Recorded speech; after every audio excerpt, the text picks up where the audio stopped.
हम दिल्ली में थे जब ये शुरुआत हुई है इस हिंसा की, तो हमें जाना भी था जाफराबाद। फिर पता चला कि वहाँ ऐसे दंगे, तो हम लोग लौटे वहाँ से। हमने 10 प्रोटेस्ट वहाँ ज्वाइन किया, एज अ स्पीकर बुलाया गया था। बहुत ही अफसोस हुआ। मतलब हम ये पहले सुनते थे कि गांव देहात में हो रहा है, मॉब लिंचिंग हो रही है और तरह तरह की चीज़ें हो रही है। एक वक्त वो होता था कि चलो गांव देहात में, मतलब आप यकीन करिए हम तो शॉक्ड ये हैं क्योंकि इंडिया का कैपिटल है दिल्ली, रिप्रेजेंट करता है पूरे हिंदुस्तान को दिल्ली। जब दिल्ली में ये हो सकता है तो बाकी हिंदुस्तान के क्या हालात होंगे और कितने ख़राब हो जाएंगे, होने वाले हैं, ये तो आप खुद ही अंदाज़ा लगा सकते हैं। मतलब बहुत ही अफसोसजनक बात है कि पूरी दिल्ली जल रही है और गृह मंत्री जी अभी तक बैठे हुए चुपचाप, और हमारे प्रधानमंत्री वो उनका स्वागत कर रहे हैं ट्रंप का, और आपकी दिल्ली, आपके लोग मर रहे हैं वहाँ पे। हाँ, और आपको साफ सूंघ गया है कि आप कम से कम मीडिया पे आके, ऐसे तो आप रामलीला में खड़े होकर बड़े बड़े भाषण देते हैं आप लोग। हाँ, आज आपके भाषण कहाँ चले गए? आज दिल्ली जल रही है, कल लखनऊ जलेगा, कल मतलब पूरा हिंदुस्तान, ये लोग, इनकी हुकूमत रहेगी तो पूरा हिंदुस्तान जल जाएगा।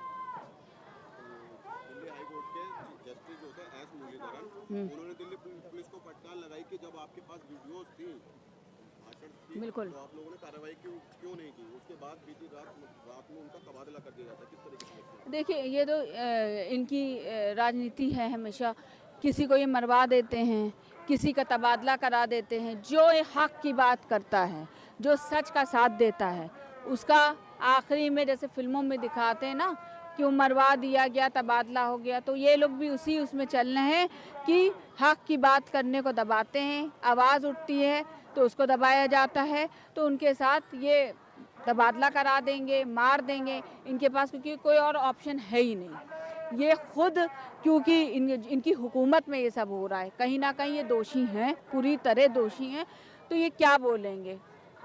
तो लोग राष्ट्रपति भवन गए और गृह मंत्री के इस्तीफे की मांग की है। बिल्कुल सही किया, बिल्कुल सही किया। अगर इस्तीफे की मांग तो हम लोग भी कर रहे हैं कि इस्तीफा दे देना चाहिए। उनसे देश नहीं चल पाएगा। देश के हालात आप देख रहे हैं, ऐसा कभी हुआ भाई? देश इतना ख़राब हालात तो हमने नहीं देखे आज तक। और दिल्ली जैसी जगह, पहले सुनते थे गांव देहात में हो रहा है, अब दिल्ली कैपिटल में हो रहा है, तो इट मीन्स बहुत बड़ा हो रहा है। और वो उनको साफ सूंघा हुआ है, वो ही नहीं ले रहे हैं। ऐसे तो उनको इतना दर्द 3 तलाक पे आ रहा था, गृह मंत्री जी हों, चाहे प्रधानमंत्री जी हों या योगी जी हों, दर्द जाग रहा था कि हम अपनी बहनों को इंसाफ दिलाएंगे। आज बहनों को आपने बेवा कर दिया। कितने उनके मियाँ मारे गए होंगे, कितनों के भाई मारे गए हैं, आज आपने बेवा कर दिया। किसी की औलाद मर गई, किसी का शौहर मर गया। आज आपका दर्द कहाँ गया भाई? आज आप कहाँ छुपे घूम रहे हैं? अब क्योंकि उनका मुंह काला हो चुका है, ये मुंह छुपाई के घूमेंगे।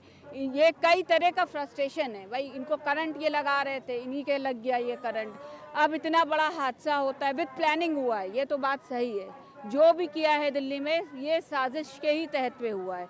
आप बताइए कि असलहे लेके 13 गाड़ियाँ घुस रही हैं दिल्ली जैसे शहर में, तो कैसे घुसी जा रही हैं? दिल्ली पुलिस का तो कहना है कि यूपी के बॉर्डर से लोग घुसे थे तो कैसे घुसे थे? हम लोग जाते हैं दिल्ली तो हम लोग की तो चेकिंग होती है हर उस पर। बताइए होती है कि नहीं होती है? 13 गाड़ियाँ कैसे घुस गई असलहों के साथ? तो कहीं ना कहीं तो ये लोग जिम्मेदार हैं ना।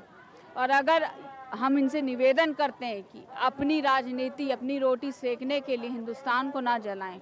हिंदुस्तान खूबसूरत था, खूबसूरत है, उस खूबसूरत रहने दें, इस पे ना करें। अगर ये दिल्ली जैसी आग फैलती, जैसे शाहीन बाग की फैली, अगर ये आग लड़ाई वाली दिल्ली से फैलना शुरू होगी तो रुकना मुश्किल होगा, पूरा हिंदुस्तान जल जाएगा। तो उनसे निवेदन है कि लोगों में लड़ाई ना पैदा करें। हर वर्ग के वो प्राइम मिनिस्टर हैं, हर वर्ग के वो गृह मंत्री हैं, तो आप एक नज़र से देखें सबको। आपको बनाया गया है तो उसका आप जो है एडवांटेज ना उठाएं, क्योंकि आज आप अगर बने हैं तो कल आपको उखाड़ के फेंक भी दिया जाएगा। यही पब्लिक करेगी, क्योंकि पब्लिक ने देख लिया है कि दिल्ली में कितना खून बहा है, लोगों के घर जला दिए गए और लोगों की जो कारोबार था ख़त्म हो गया है। मतलब ये बेरोज़गार कर रहे थे अभी तक, तो ये जॉब नहीं दे सकते थे। इन्हीं ने, जिनके पास जो थोड़ा बहुत कमाने का ज़रिया था, उसको भी ख़त्म कर दिया।